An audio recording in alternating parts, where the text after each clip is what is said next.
But in June of 1931, Europe's financial structure collapsed and left the American economy in desperate circumstances.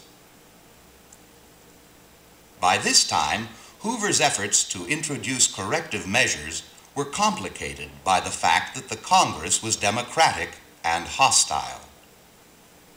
The public also grew increasingly hostile as Hoover refused to consider giving direct government aid to those in need. To Hoover, direct government aid to citizens meant undermining their self-reliance. Instead, Hoover provided aid to business and industry on the theory that this would ultimately solve everyone's problems by providing jobs. But public outrage grew as a Senate committee investigation showed that some of the very financial institutions benefiting from federal aid had been involved in scandalous stock market operations. Weary of the constant promise that prosperity is just around the corner, the people wanted dramatic government action. The stage was set for Franklin Delano Roosevelt, the Democratic Party's dynamic 1932 presidential nominee. I pledge myself to a new deal for the American people.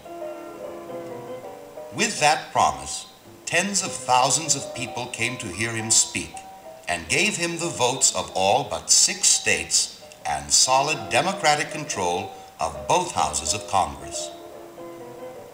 In 1932, however, a man elected president in November did not take office until the following March. During this period, business stalled and Congress turned deaf ears to Hoover. A few days before Roosevelt's inauguration, the banking system collapsed and tension gripped the nation. People were terrified. If the banks were not functioning, what would they do when they had spent the few dollars they had in their pockets? What was next? The collapse of the government? Revolution? People huddled around their radios, wondering what the new president would say in his inaugural address.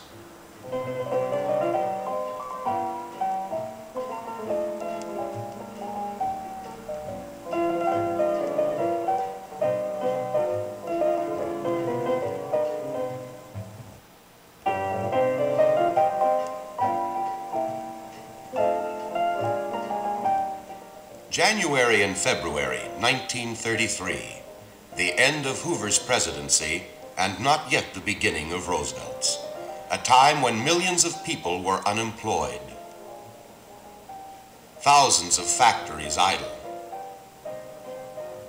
countless stores and shops vacant, bank failure and mortgage foreclosures commonplace. Farm surpluses were staggering, and farm prices abysmally low.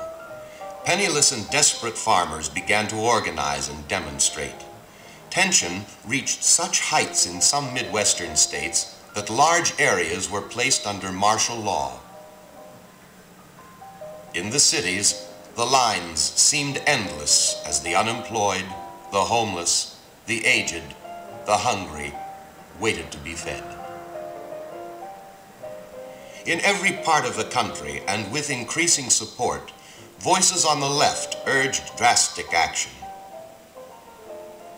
The super-rich were rumored to have their yachts ready to carry them to safety in case of revolution or of sudden actions by the incoming president that might threaten their holdings.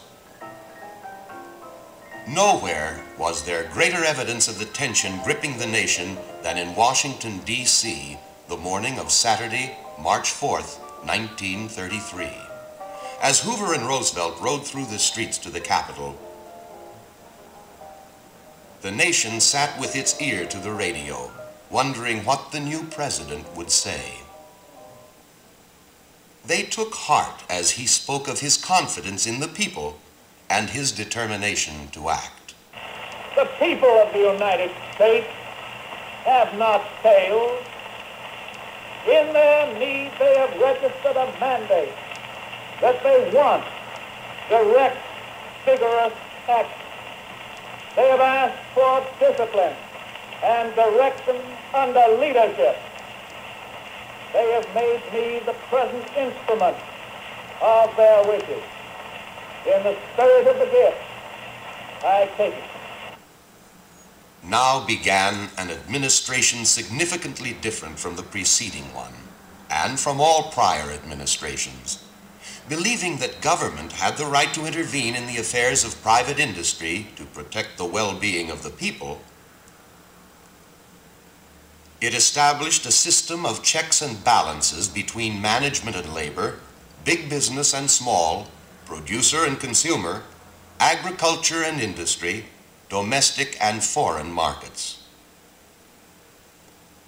As the New Deal administration developed its philosophy during the next several years, it became more and more committed to the belief that the average American was entitled to a living wage, reasonable leisure time, and economic security, changes that could be accomplished only by curbing the wealth and power of the few.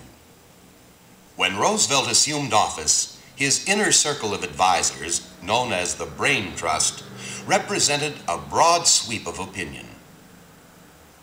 Some brain trusters advocated nationalizing the banks, but FDR followed the advice of more conservative members, acting to restore and strengthen the private ownership of the banking system. He made it illegal to hoard or export gold. Here, gold is being returned to the U.S. Treasury. He ordered all nationally chartered banks closed long enough for the Treasury Department to determine which ones were sound and to permit those to reopen. On March 12th, after calling Congress into emergency session to approve his actions and to provide funds for banking relief, he went on radio with the first of his fireside chats, explaining to the people what the government was doing and asking them for confidence. The people responded immediately. When the banks had begun to fail, people had withdrawn their savings. Now, within a month of FDR's plea for confidence, over $1 billion was redeposited in the banks. The banking crisis was over. Baby, what I couldn't do with plenty of money and you. But more action was required to make certain that the speculative boom and crash of '29 would not recur. New legislation was introduced to ensure that the resources of the Federal Reserve System could not be used for speculation